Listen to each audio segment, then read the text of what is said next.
ನಮಸ್ಕಾರ ವೀಕ್ಷಕರೇ, ನಾವಿಂದು 12ನೇ ಶತಮಾನದ ಐತಿಹಾಸಿಕ ಶ್ರೀ ರಾಮೇಶ್ವರ ದೇವಸ್ಥಾನದಲ್ಲಿದ್ದೇವೆ. ಇದು ಸೊರಬ ತಾಲೂಕಿನ ಕುಪ್ಪುಗಡ್ಡೆಯಲ್ಲಿದೆ ವೀಕ್ಷಕರೇ. ಇದ್ರ ಬಗ್ಗೆ ಒಂದು ಮಾಹಿತಿಯನ್ನು ಕೊಡಲಿದ್ದಾರೆ ನನ್ನ ಆತ್ಮೀಯ ಗೆಳೆಯ ಹಾಗೂ ರಂಗಭೂಮಿ ಕಲಾವಿದರು, ಕವಿಗಳು ಹಾಗೂ ಉದ್ಯಮಿಯಾದ ವಿನಾಯಕ್ ಕೊಂಡ್ಲಿ ಅವರ ಮೂಲಕ ನಿಮಗೆ ಇದ್ರ ಬಗ್ಗೆ ಒಂದು ಮಾಹಿತಿಯನ್ನು ತಿಳಿಸ್ತೀವಿ. ಬನ್ನಿ ವೀಕ್ಷಕರೇ.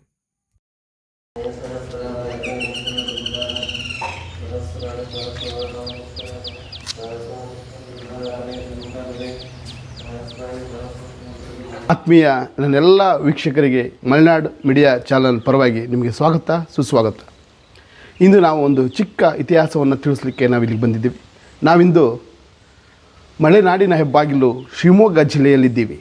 ಶಿವಮೊಗ್ಗ ಜಿಲ್ಲೆಯ ಸೊರಬ ತಾಲೂಕು.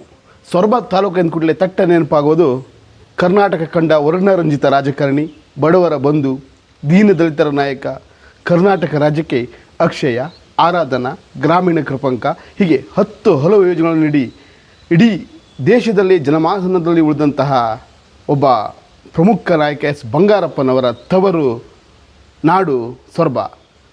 ಪುರಾತನ ಸುರಭಿಪುರ, ಇಂದಿನ ಸೊರಬ. ಆ ಸೊರಬದ ಒಂದು ಪುಟ್ಟ ಗ್ರಾಮ ಕುಪ್ಪುಗಡ್ಡೆ. ಐತಿಹಾಸಿಕವಾಗಿ ಪುಷ್ಪಾವತಿ ಎಂಬ ನಗರವನ್ನು ಹೊಂದಿದ್ದ ಈ ಕುಪ್ಪುಗಡ್ಡೆಯಲ್ಲಿ ಶ್ರೀ ರಾಮಲಿಂಗೇಶ್ವರ ದೇವಸ್ಥಾನ. ಆ ದೇವಸ್ಥಾನದ ನಮಗೆ ತಿಳಿದಿರುವಂಥ ಚಿಕ್ಕ ಪರಿಚಯ. ಸುಮಾರು 11ನೇ ಶತಮಾನದ ಸುಮಾರಿನಲ್ಲಿ ಶ್ರೀರಾಮ ಎಂಬ ಬ್ರಾಹ್ಮಣನಿಂದ ಸ್ಥಾಪಿತವಾದಂತಹ ಈ ಒಂದು ದೇವಾಲಯ ಬಳ್ಳಿಗಾವಿಯ ದೇವಾಲಯದ ಪ್ರಭಾವಕ್ಕೆ ಒಳಪಟ್ಟು ಈ ದೇವಸ್ಥಾನ ನಿರ್ಮಾಣಗೊಂಡಿದೆ ಎಂಬ ಒಂದು ಐತಿಹಾಸಿಕ ಪುರಾವೆಯನ್ನು ಹೊಂದಿದೆ.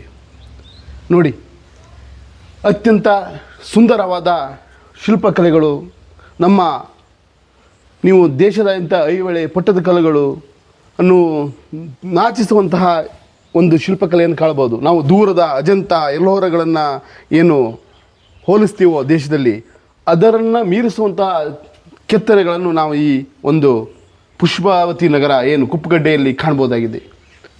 ಸುಂದರವಾದ ವಿಭಿನ್ನವಾದ ದೇವಸ್ಥಾನ. ಸುಮಾರು 24 ಕಂಬಗಳಿಂದ ನಿರ್ಮಿತವಾದ ಈ ದೇವಸ್ಥಾನದಲ್ಲಿ ದಕ್ಷಿಣ, ಪೂರ್ವ ಹಾಗೂ ಪಶ್ಚಿಮಕ್ಕೆ ದ್ವಾರಗಳನ್ನು ಹೊಂದಿದೆ. ದೇವಸ್ಥಾನದ ಎದುರಿಗೆ, ಶಿವನ ಎದುರಿಗೆ ನಿಂತಿರುವಂಥ ಶ್ರೀ ನಾವೇನು ಬಸವಣ್ಣ ಅಂತ ಕರಿತೀವಿ, ದೇವರ ವಿಗ್ರಹವನ್ನು ಈ ಮುಂಭಾಗಲಿಂದ ನೋಡ್ಕೊಳ್ಬೋದಾಗಿದೆ. ದೇವರನ್ನು ಕಾಯಲು ನಿಂತಿರುವ ನಂದಿಯ ರೂಪದಲ್ಲಿ ಈ ರಾಮೇಶ್ವರವನ್ನು ಕಾಯ್ತಾ ಇದೆ ಶ್ರೀ ನಂದಿ. ಹೀಗೆ ಇಲ್ಲಿನ ಮೇಲೆ ಎಲ್ಲ ಮೇಲ್ಛಾವಣಿಗಳಿಗೂ ಕೂಡ ಇಂದಿನ ಮರಗೆತ್ತನೆಗಿಂತಲೂ ಒಂದು ವಿಭಿನ್ನವಾದ ಕೆತ್ತನೆಯನ್ನು ನಾವು ಈ ಒಂದು ಕೆತ್ತನೆಯಲ್ಲಿ, ಈ ಕಲ್ಲಿನ ಕೆತ್ತನೆಯಲ್ಲಿ ನೋಡ್ಬೋದಾಗಿದೆ. ಇಲ್ಲಿ ನಮಗೆ ತುಂಬ ಹತ್ತಿರ ಇದ್ದರೂ ಕೂಡ ಕೆಲವೊಂದು ಇತಿಹಾಸಗಳು ನಮಗೆ ತಿಳಿದಿರೋದಿಲ್ಲ. ಅತ್ಯಂತ ವಿಶಿಷ್ಟ ವಿನೂತನವಾದ ಒಂದು ದೇವಸ್ಥಾನ ಕುಪ್ಪುಗಡ್ಡೆಯ ಶ್ರೀ ರಾಮಲಿಂಗೇಶ್ವರ ದೇವಸ್ಥಾನ. ಈ ಕಂಬಗಳ ಕೆತ್ತನೆಯನ್ನು ನೋಡಿದರೆ, ಈಗ ಶೈನಿಂಗ್ ಪೇಪರ್ಸ್ಗಳು ಇನ್ನೊಂದು ಇದ್ದರೂ ಕೂಡ ಈ ರೀತಿ ತರಲಿಕ್ಕಾಗಲ್ಲ. ಅಷ್ಟೊಂದು ಸುಂದರವಾದ ಒಂದು ಹೊಳಪನ್ನು ನೀಡಿದೆ. ಇದು ಈಗಿನ ಕೆಲಸಗಾರರಿಗೆ ನಾಚಿಸುವಂತಹ ಒಂದು ಕೈಚಳಕವನ್ನು ನಾವಿಲ್ಲಿ ನೋಡ್ಬೋದು. ಹೀಗೆ ಬಂದರೆ ಈಗ ದೇವಸ್ಥಾನ ಸಮಯ ಅಲ್ಲೋದ್ರಿಂದ ಬಾಗಿಲು ಹಾಕಿದ್ದಾರೆ. ಬೆಳಗ್ಗೆ ಪೂಜೆ ನಡೆಯುತ್ತೆ, ಸಂಜೆ ಪೂಜೆ ನಡೆಯುತ್ತೆ.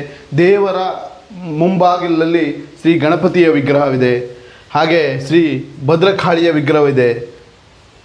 ಅನೇಕ ವಿಗ್ರಹಗಳು ಮತ್ತು ಗರುಡನ ಮೇಲೆ ಕೂತಿರುವಂಥ ದೇವಿಯ ವಿಗ್ರಹವನ್ನು ಸಹ ನಾವಿಲ್ಲಿ ಕಾಣ್ಬೋದಾಗಿದೆ. ಒಳಗಡೆ ಈ ದೇವಾಲಯದ ಮುಖ್ಯ ದೇವರಾದ ಶ್ರೀ ರಾಮೇಶ್ವರ ನೆಲೆಸಿದ್ದಾನೆ. ಈಗ ಕುಪ್ಪುಗಡ್ಡೆಯ ಶ್ರೀ ರಾಮಲಿಂಗೇಶ್ವರ ದೇವಸ್ಥಾನ ಸುದೀರ್ಘ ಇತಿಹಾಸವನ್ನು ಹೊಂದಿದ ಈ ದೇವಸ್ಥಾನ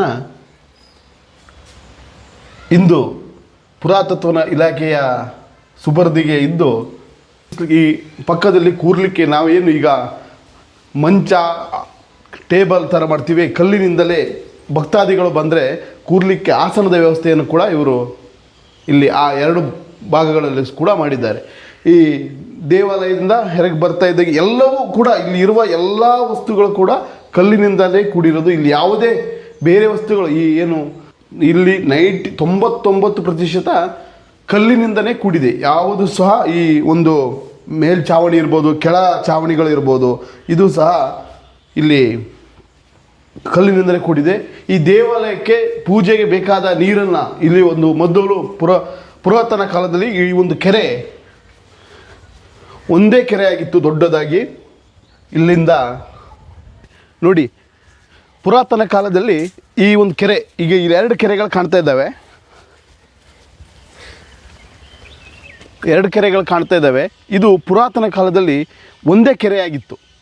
ಆದರೆ ದೇವರ ಪೂಜೆಗೆ ಪಾವಿತ್ರ್ಯತೆಗೆ ಧಕ್ಕೆ ಆಗಬಾರ್ದಂಥ ಕೆರೆಯನ್ನು, ಅಂದರೆ ಜನರಿಗೆ ಅನುಕೂಲ ಆಗಲಿಕ್ಕೆ, ದನಕರುಗಳನ್ನು ಮೈ ತೊಳಿಲಿಕ್ಕೆ, ಬಟ್ಟೆಗಳನ್ನು ತೊಳಿಲಿಕ್ಕೆ ಆ ದೊಡ್ಡ ಕೆರೆಯನ್ನು ಬಿಟ್ಟು ಇಲ್ಲಿ ಪೂಜೆ ಪುನಸ್ಕಾರಗಳಿಗೆ ನೀರು ತಗೊಳ್ಬೇಕಂತೇಳಿ ಒಂದು ಚಿಕ್ಕ ಕೆರೆಯನ್ನು ಮತ್ತೆ ಕಟ್ ಮಾಡಿ ಇಟ್ಕೊಂಡು ಈ ನೀರಿನ ಮುಖಾಂತರ ಇಲ್ಲಿ ಸೇವೆಯನ್ನು ಮಾಡ್ತಾರೆ. ಆ ನೀರಿಗೆ ಕೆರೆಗೆ ಹೋಗಲಿಕ್ಕೆ ಇಲ್ಲಿ ದ್ವಾರವನ್ನು ಮಾಡಿದ್ದಾರೆ.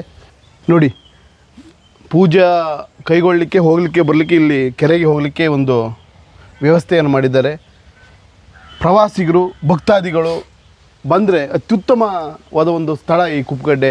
ಈಗ ಟ್ರೆಂಡಿಂಗ್ ಇರುವಂತಹ ಏನು ನೀವು ಮದುವೆಯ ಫೋಟೋಶೂಟಿಗಾಗಲಿ ಯಾವುದೋ ಒಂದು ಕಾರ್ಯಕ್ರಮಗಳಿಗೆ ಶೂಟಿಂಗಿಗೆ ಮಾಡಲಿಕ್ಕೆ ಭಾರಿ ತುಂಬ ಚೆನ್ನಾಗಿರುವಂತಹ ಒಂದು ಸುಂದರವಾದ ಒಂದು ಧಾರ್ಮಿಕ ಕ್ಷೇತ್ರ ಕುಪ್ಪಗಡ್ಡೆ. ಪವಿತ್ರವಾದ ಹಿಂದೂ ಸಂಪ್ರದಾಯದ ಒಂದು ಅದ್ಭುತವಾದ ಕಲೆಗಳನ್ನು ಹೊಂದಿರುತ್ತಂತ ನೋಡಿ, ಎಷ್ಟು ನಾಚಿಸುವಂಥ ಕಲೆಗಳು ಇಲ್ಲಿದ್ದಾವೆ. ನಾವು ಎಲ್ಲೋ ದೂರದ ಅಜಂತ, ಎಲ್ಲೋರ ಅಂತ ಹೇಳ್ತೀವಿ. ನಮ್ಮ ಇಲ್ಲೇ ಪಕ್ಕದಲ್ಲಿ ಅತ್ಯುತ್ತಮ ಕಲೆಗಳನ್ನು, ಕುಸರಿಗಳನ್ನು ಹೊಂದಿರತಕ್ಕಂಥ ಇದು ಪಶ್ಚಿಮ ದ್ವಾರ, ಪೂರ್ವ ದ್ವಾರಗಳನ್ನು ಹೊಂದಿರುವಂಥ ಈ ದೇವಸ್ಥಾನಕ್ಕೆ ಭೇಟಿ ನೋಡಿ. ಇಲ್ಲಿ ಎಲ್ಲಿ ಪುರಾತನ ಕಾಲದಲ್ಲಿ ಎಲ್ಲ ಹೋಗುವ ಸುತ್ತ ತಿರುಗಾಡಲಿಕ್ಕೂ ಸಹ ಕಲ್ಲುಗಳ ವ್ಯವಸ್ಥೆಯನ್ನು ಮಾಡಿದ್ದಾರೆ. ಇದು ಗರ್ಭ ಗುಡಿ ಮೇಲೆ ಕಲ್ಲಿನಿಂದಲೇ ಕಳಶವನ್ನು ಮಾಡಿರುವಂಥ ವಿಶಿಷ್ಟವಾದಂಥ ಒಂದು ದೇವಸ್ಥಾನ ಅಂತ ಹೇಳ್ಬೋದು. ಕಲ್ಲಿನ ಮುಖಾಂತರ ಕಳಶವನ್ನು ಮಾಡಿದ್ದಾರೆ. ಇಲ್ಲಿ ನಾವೇನು ಶಾಸನಗಳು, ನಮಗೆ ಶಾಸನಗಳನ್ನ ಓದಲಿಕ್ಕೆ ಸಾಧ್ಯವಿಲ್ಲ. ಇಲ್ಲಿ ಇತಿಹಾಸವನ್ನು ಹೇಳುವ ಶಾಸನಗಳು ಸಹ ಪಕ್ಕದಲ್ಲೇ ಇದ್ದಾವೆ.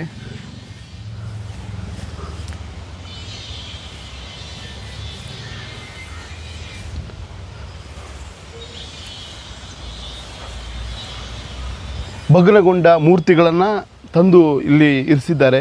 ಸುತ್ತ ಒಂದು ಚಿಕ್ಕದಾದಂತಹ ಒಂದು ತೋಟದ ಕೈದೋಟದ ಥರ ನಿರ್ಮಾಣಗೊಂಡು ಒಂದು ಕಂಪೌಂಡನ್ನು ಇಲ್ಲಿ ನಿರ್ಮಿಸಿದ್ದಾರೆ. ಯಾರೇ ದಾರಿ ಹೋಗೋರು ಇನ್ನೊಬ್ಬರು ಬರಬಾರ್ದು ಎನ್ನುವ ಒಂದು ಉದ್ದೇಶದಿಂದ.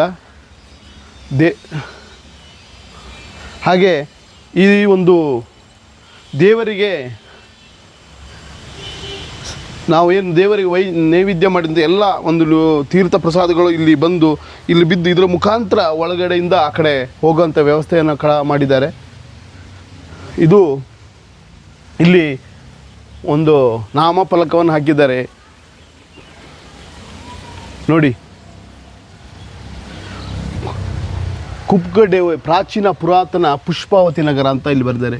ರಾಮಲೇಶ್ವರ ದೇವಸ್ಥಾನ 1189ರಲ್ಲಿ ಮನೆ ಎಂಬ ವಂಶಕ್ಕೆ ಸೇರಿದ ರಾಮ ಎಂಬ ಬ್ರಾಹ್ಮಣನಿಂದ ನಿರ್ಮಿಸಲ್ಪಟ್ಟಿದೆ. ಬೆಳ್ಳಿಗಾವಿಯ ಕೋಡಿಮಠದ ಕಾಳಾಮುಖ ಪಂಥ ವಾಮಮಕ್ತಿ ವತಿಯಿಂದ ಸ್ಥಾಪಿಸಲ್ಪಟ್ಟಿದ್ದಂಥ ಒಂದು ಪುರಾವೆಯನ್ನು ನಾವು ಕಾಣಬಹುದಾಗಿದೆ. 24 ಸ್ತಂಭಗಳ ಮಂಟಪವನ್ನು ಕೂಡಿರುವಂಥ ಈ ಒಂದು ಅದ್ಭುತ ದೇವಾಲಯವನ್ನು ನೀವು ಬನ್ನಿ. ಈ ಶಿಖರ ಕೂಟ ಶೈಲಿಯ ಸ್ತೂಪಿ ಮತ್ತು ಭವ್ಯವಾದ ಕಳಶವನ್ನು ಹೊಂದಿದೆ ಅಂತ ಇವರು ಹೇಳಿದ್ದಾರೆ. ಇದೀಗಾಗಲೇ ಪ್ರಾಚೀನ ಸ್ಮಾರಕ ಪುರಾತತ್ವ ಇಲಾಖೆಯ 2010ರ ಅಧಿನಿಯಮದ ಪ್ರಕಾರ ಇದು ಸಂರಕ್ಷಿಸಲ್ಪಟ್ಟಿದೆ. ಇಲ್ಲೇನಾದರೂ ತಿರುಚಿಗೊಳಿಸೋದು ಅಥವಾ ನಿಯಮಗಳಿಗೆ ಉಲ್ಲಂಘನೆ ಮಾಡಿದರೆ 1 ಲಕ್ಷಕ್ಕೂ ದಂಡವನ್ನು ಹಾಕುವಂಥ ಇದೆ. ಪಕ್ಷಾದಿಗಳು, ಪ್ರವಾಸಿಗರು ಬಂದು ಈ ಒಂದು ದೇವಾಲಯವನ್ನು ವೀಕ್ಷಿಸಿ ನಮ್ಮ ಹಿಂದೂ ಸಂಪ್ರದಾಯದ ಈ ದೇವಾಲಯಕ್ಕೆ ಇನ್ನೂ ಮೆರುಗನ್ನು ಕೊಡಬೇಕಂತ ಎಲ್ಲ ಭಕ್ತಾದಿಗಳಲ್ಲಿ ಕೇಳ್ಕೊಳ್ತಾ ಇದ್ದೀನಿ.